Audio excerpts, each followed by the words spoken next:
Right now, is Trump dying? The world froze in anticipation. This sensational news blew up the network. Shock!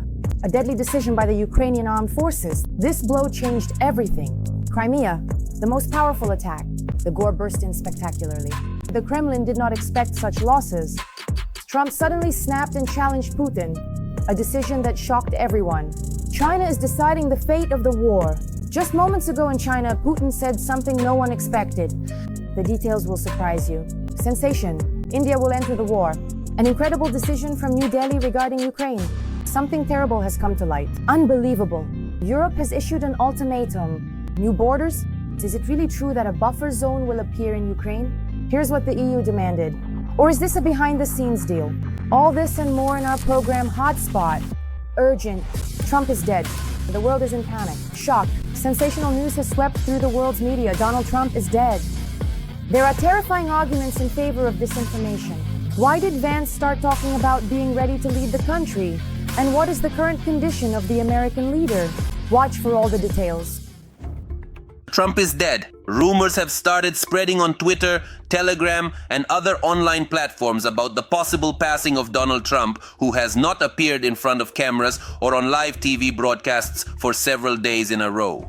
We will try to put an end to all of this. Lately, the American press has been talking a lot about how things aren't going well for Trump. The reason for all this, according to the press, is the swelling notice on the president's legs and ankles, as well as large bruises on his hands. Trump has even started wearing compression stockings and applying foundation to his hands to hide his condition. I can see that he forgets what he's talking about, and it's starting to resemble Joe Biden's manner in recent years. It was precisely the poor physical and mental health of the 46th president, Joe Biden, that became Trump's main criticism of the Democrats. And now Donald himself doesn't look any better. Donald Trump has problems with concentration. In addition, we are observing a number of cognitive impairments in the American president.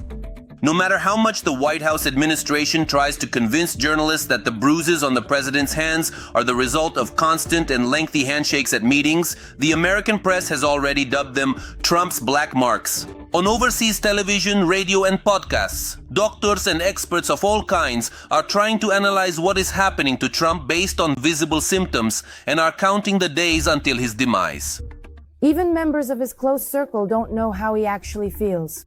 But the real problem here is that not only do they not know, the American public doesn't know, and the world as a whole doesn't know either. However, Trump's opponents shouldn't count on the American president's imminent demise. Despite the noticeable swelling and visible bruises, Donald's overall health is perfectly fine. Let's not forget, next year he will already be 80 years old, a truly remarkable age. That's a very respectable age. And old age combined with a stressful, demanding job always makes itself felt. As with any illness, there are episodes when the president's condition improves and episodes when it worsens, especially when the patient is under such close observation. In addition, Donald Trump shows signs of heart failure, a typical illness for people his age. That's why presidential doctors assure us the head of state appears excessively swollen. We carefully examine all the test results and we compare them with scientific literature. And in addition, we weigh every decision we make. However, aside from the president's physical condition, many in the US have recently been complaining about the clarity of mind of their leader. Over the past 6 months since the inauguration, the 47th president has increasingly come to resemble the predecessor he once criticized. Trump is increasingly getting confused in his statements, forgetting what he himself said earlier, and at times is unable to distinguish Albania from Armenia or a sea from an ocean. I believe that the question of Donald Trump's mental health is at the very least questionable. Nevertheless, Trump remains the most influential person in the world and people have to take him into account. If Trump's sudden disappearance from television was indeed caused by his mental health issues, everything becomes much clearer, conspiracy theorists explain. In that case, the recent statement by US Vice President J.D. Vance also seems logical. He, let me remind you, unexpectedly expressed his willingness to become head of state, but only on the condition that something happens to the American leader, Donald Trump. And whether something has happened or not, we will find out in the coming days. After all, the American president won't be able to hide from the cameras for long. Urgent! Putin has been humiliated. A secret unit of the Ukrainian armed forces is striking. Crimea has been sabotaged from within. This is incredible. Russia's offensive has failed. Gerasimov is furious. nuclear threat. Belarus has gone through with it. A series of large-scale military exercises has begun there. The details are shocking. Watch. Caught 36 hours after the crime. In the Khmelnytsky region, a suspect in the murder of Andriy Parubi has been detained. The perpetrator has already given his first testimony. Police officers and employees of the security service of Ukraine were able to track down the alleged killer just 24 hours after the attack. But meanwhile, in Russia, another round of propaganda is being spread. Pro-government Russian media are portraying the murder of the Ukrainian politician as the elimination of one of the Euromaidan leaders, with the blood of hundreds of Ukrainians on his hands. Andriy Parubi was at the origins of the coup d'etat in Ukraine in 2014. He led the so-called Euromaidan self-defense. It was Parubi who gave orders to the snipers who shot at anti-Maidan protesters and Berkut officers. And while Russian propagandists are busy writing scripts filled with yet another lie, in the Krasnodar region, drones attacked an electrical substation, leaving some Russians without power.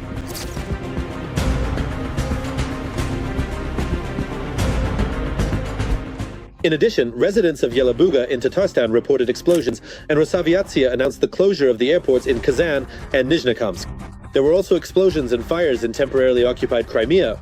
Special forces from the Duo's Ghosts unit struck military infrastructure and destroyed several targets. Among them were an S-400 complex and a radio telescope. But in Russia, despite the enemy's defeat, they continue to talk about victories at the front. On August 30th, Gerasimov summed up the results of the spring-summer combat operations. The Russian general claimed successes by the occupiers in their active advances on several fronts at once. But all of this turned out to be lies. The Ukrainian General Staff noted that these offensives by the occupiers ended up achieving virtually nothing. Not only did the so-called summer offensive of the Russian occupation forces fail, but in 4 years of active combat, the occupying troops have not managed to accomplish even tactical level objectives of the so-called special military operation, namely reaching the administrative borders of Donetsk region. At this moment, about 33% of the territory of Donetsk region remains under the control of the Ukrainian Defense Forces. By the way, Gerasimov's report contains completely different figures.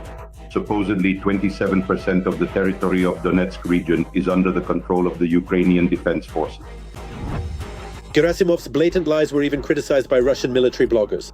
They accused the Ministry of Defense of exaggerating successes at the front. For the Russian side, especially the military and political leadership, it is extremely important to show at least some kind of success, even at the tactical level, against the backdrop of the outright failure of the so-called special military operation, in order to reassure the Russian public amid the unprecedented level of personnel losses.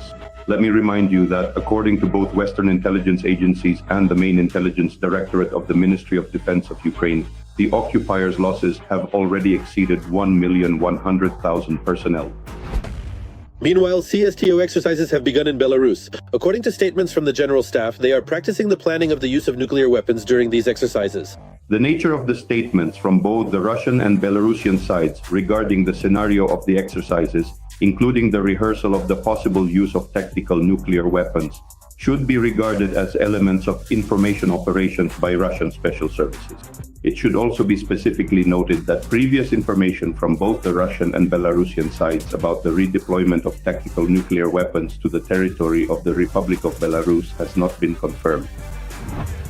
According to experts, the information about the redeployment of the ultra-modern Oreshnik weapon, with which both the Russian and Belarusian dictators try to scare the world, has also not been confirmed. At this very moment, the Ukrainian armed forces have accomplished the incredible, a decisive strike. After this, the Russians won't recover anytime soon. Putin's troops have suffered colossal losses. This is just a small part of the Russian army's resounding fiasco. Find out what is really happening on the front lines and the devastating defeat inflicted on the occupiers. Watch right now.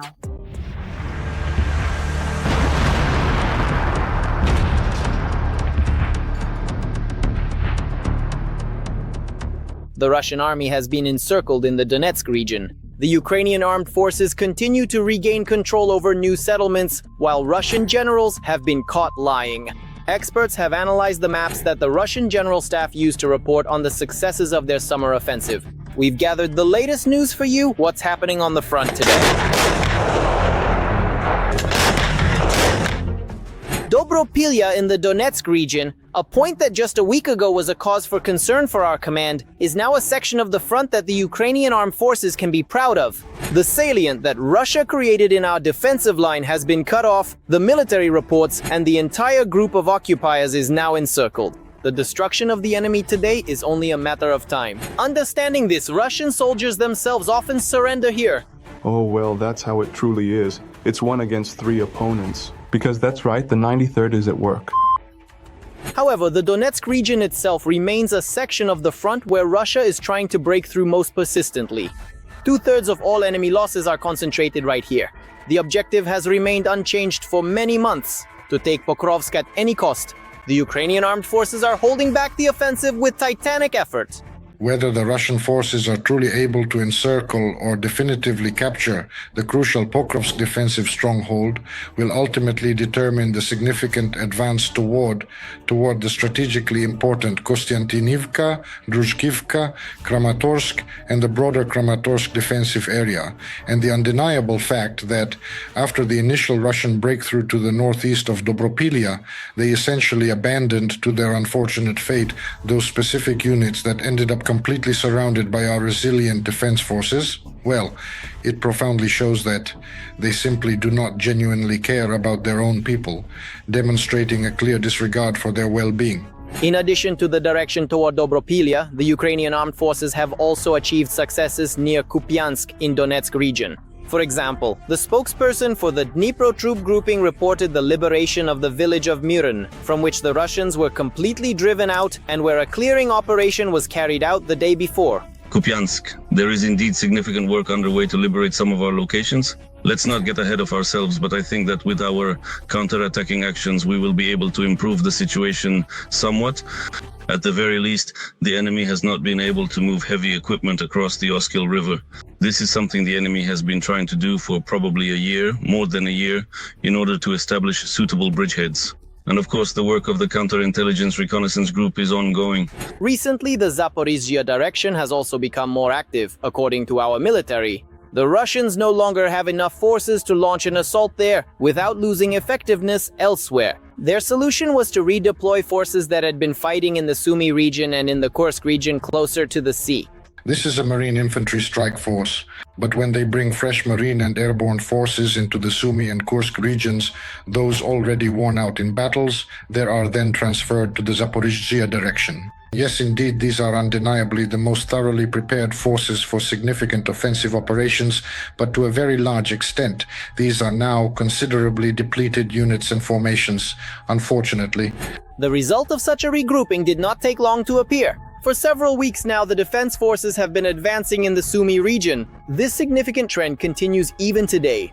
Sumy region, where not only did we manage to prevent the enemy from creating a so-called buffer zone, but we also stopped them from approaching Sumy to shell it with various types of tube artillery. Moreover, there are liberated settlements, and there are areas where the enemy was actually pushed back onto the territory of the Russian Federation. We have such locations there today. Meanwhile, Russian generals have been caught lying once again. They've certainly learned how to paint a pretty picture for their audience behind the border, but these images don't reflect reality. In particular, this substitution was noticed during a briefing by the chief of the Russian General Staff, Gerasimov. According to the map, Russia was shown as controlling the entire gray zone where their soldiers had ever appeared. OSINT analysts compared it with the deep state map and confirmed the forgery. Moreover, it seems the map hasn't been updated for quite some time, since not only gray zones are marked as Russian-controlled, but even territories that have already been retaken by the Ukrainian armed forces. However, the embarrassment didn't end there. The departmental group of troops continues its relentless offensive along almost the entire front line. Since March, more than 3,500 square kilometers of territory and 149 settlements have been liberated. One might wonder, what's wrong with Gerasimov's triumphant speeches? Journalists clarified the situation by calculating how many settlements there actually are in the regions claimed by the Russian Federation. Now just compare 149 and 8,640. All right. Let's even subtract those settlements that are already firmly under the complete control of the Russian Federation's formidable army. Still, we are talking not about merely 1, 2, 3, or even 4,000 settlements, but rather a significantly larger number. In half a year, 149 settlements have come under the control of the Russian Federation's army. As a result, all Western and Ukrainian analysts agree on one thing. Not only did the Russian summer offensive fail, but considering the ratio of losses to results for the Russian Federation, it became the most disastrous military operation for Putin's army in its entire history. Every voice matters. Join our community, support independent journalism and help us bring you the truth from Ukraine. Become a member of Ukraine today. Join us now. Urgent! Trump summons Putin and Zelensky. The plan has been revealed. This could change the course of the war. Russia attacked the president of the European Commission. The plane made an emergency landing. This has never happened before. Sensational. Putin came to bow before Xi. China burst into the game. Watch for all the latest world events. A bilateral meeting is not guaranteed, but a trilateral meeting is actually quite likely. Trump stated that he will sit down at the negotiating table together with Ukraine and Russia. After all, without the participation of the White House, it's hardly possible to hope for a bilateral meeting. All of this is just Trump wanting to present wishful thinking as reality. At this particular point in time, there are simply no real, substantive prerequisites to even begin to talk about a potential meaningful meeting, let alone achieving any significant and lasting results at it. That's why, in order to move things in a constructive direction, the West must first create the necessary pressure on the Kremlin dictator.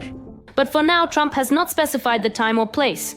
Although, according to the Kremlin, preparing for a meeting with Zelensky could take them an eternity. Let me remind you of President Putin's position. He does not rule out the possibility of such a meeting, but believes that any meeting, any high-level meeting, should be well prepared. Meanwhile, the Kremlin has adopted a new rhetoric. Now they are trying to turn the US president against Europe. The Europeans are actively interfering with these ongoing efforts. They are causing significant disruptions. The Europeans are throwing a wrench in the works. The Europeans are in every way indulging and probably encouraging the Kiev regime to continue its completely absurd line of stubbornness.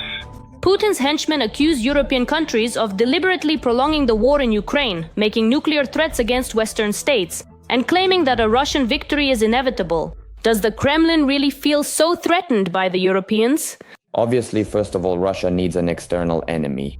And after Trump came to power for a second term, Russian propaganda media have increasingly started portraying Russia and the US as great historical friends.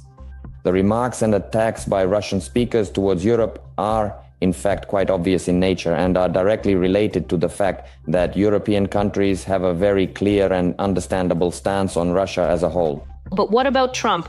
Will he go along with the Kremlin and its rhetoric towards Europe? Russia uses various opportunities to drive a wedge into the relationship between America and Europe. It's hard to say how realistic this is or to predict, given Trump's personality, who often, 7 days a week, doesn't always behave appropriately towards allies and just as often tries to curry favor with adversaries. But who needs Europe when you have China? And Putin has already rushed over there at full speed and even told his stories about the war in Ukraine at the Shanghai Cooperation Organization Summit, where 10 world leaders gathered. The ongoing crisis did not in fact arise as a direct result of Russia's recent attack on Ukraine, but rather it emerged as a consequence of a significant coup d'etat within Ukraine, an event which was demonstrably supported and actively provoked by the West. And then by further attempts with the use of armed forces to quell the continued resistance of those particular regions of Ukraine and those individuals in Ukraine who did not accept or support this recent coup. Putin also decided to eliminate 2 departments, the one for interregional and cultural relations with foreign countries, and the one for cross-border cooperation. This is stated in the decree. But even this is not without reason. Both departments belong to Dmitry Kozak, probably the last opponent of the war in Putin's inner circle. It's obvious that they don't want to return Donbas, neither through Minsk nor without Minsk, not from the Hague's table. All right. It benefits them. Whether here or later, I just wanted to answer the question about whether to annex Donbas or not. What should be done with this next? How can this be used in negotiations with the West? Because this is a very serious problem. So what exactly?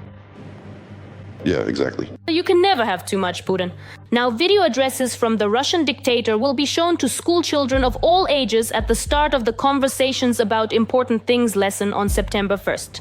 I especially want to extend my congratulations to the wonderful kids who will soon hear the very first bell.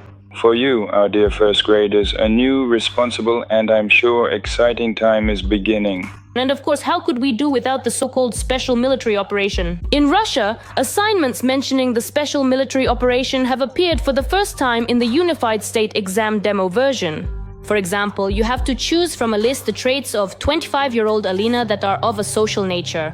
The correct answer, of course, is about helping those involved in the special military operation. And of course, there are questions about Crimea and Donetsk. And the cherry on top is to write an essay on the topic, what experience does a young person gain by serving in the army? Well, surely it's priceless. Shocking. India has seriously humiliated Trump. Despite the harshest tariffs imposed by the head of the United States, India is increasing its purchases of Putin's oil. The Asian giant openly disregards the opinions of the US and Europe. How is Indian money flowing into Russia's military budget and financing killings? All the details coming up right now. While across the ocean tariffs are being raised to a record 50%, India, it seems, has no intention of giving up Russian oil. Moreover, Indian refineries are already planning to increase imports by up to 20% as early as September. That's up to 300,000 additional barrels per day, according to Reuters. Without India, it would be difficult for Russia to maintain its export levels, and this would reduce oil export revenues that finance the Kremlin's budget and Russia's ongoing war in Ukraine. Today, India is the largest buyer of Russian oil. It supplies nearly 40% of the country's crude needs and accounts for about 1.5% of global deliveries.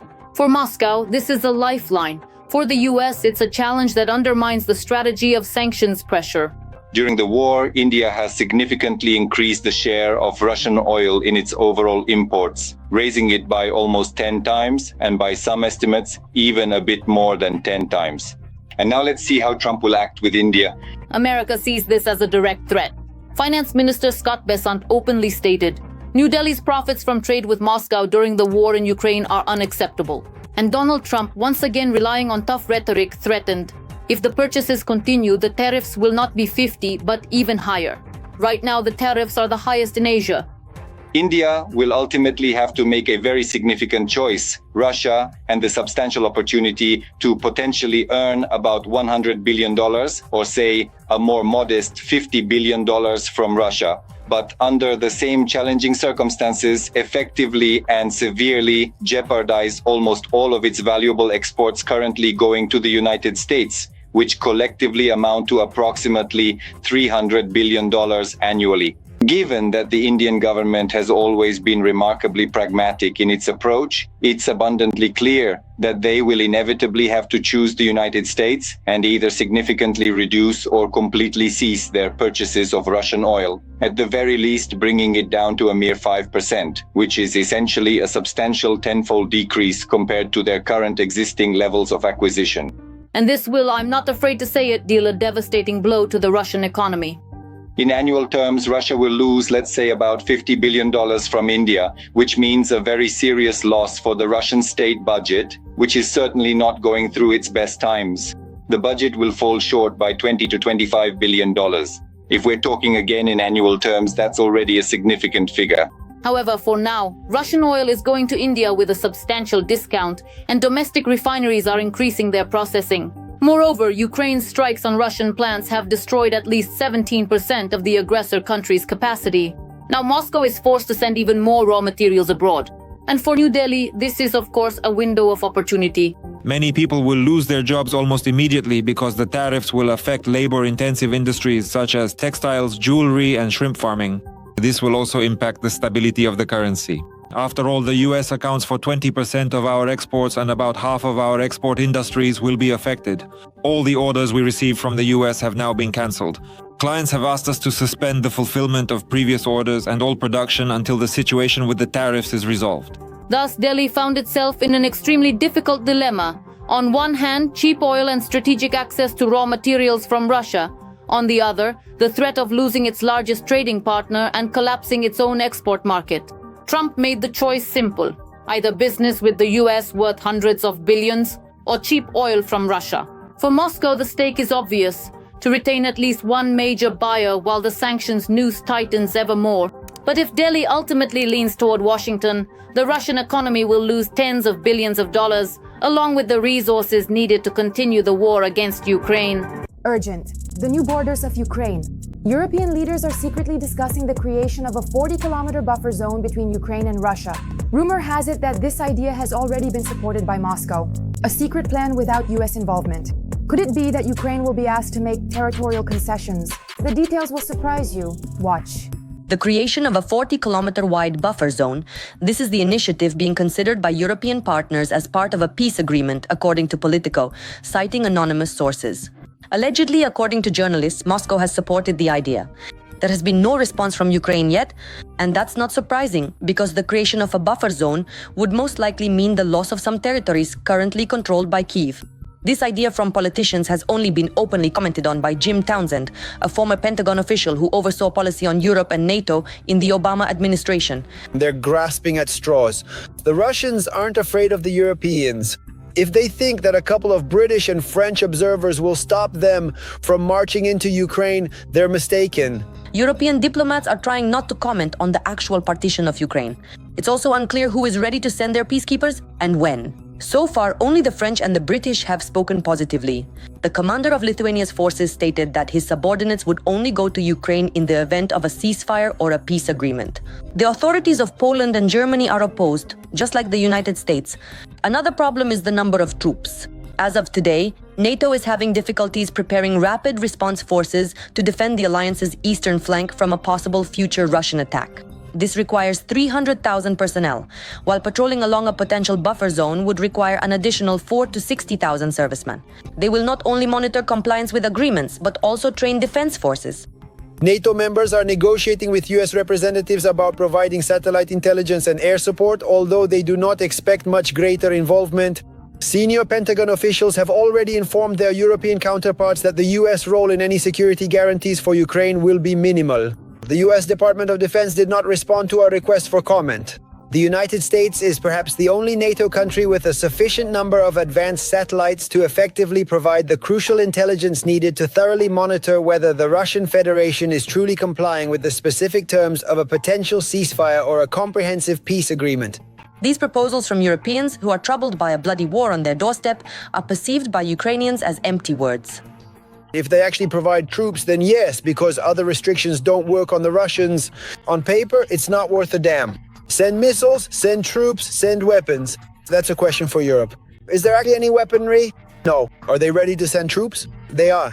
But not all and not now. After the peaceful settlement, we tell them one simple thing. Friends, you are preparing for war that the Russians will attack you. We can make sure that they don't attack. Give us troops now, bring them into Ukrainian territory now, and the situation will be over. But Europeans think we have Budapest, which turned out to be an empty piece of paper. Zero. We have the case of Ichkeria, better known today as Kadyrovshchina.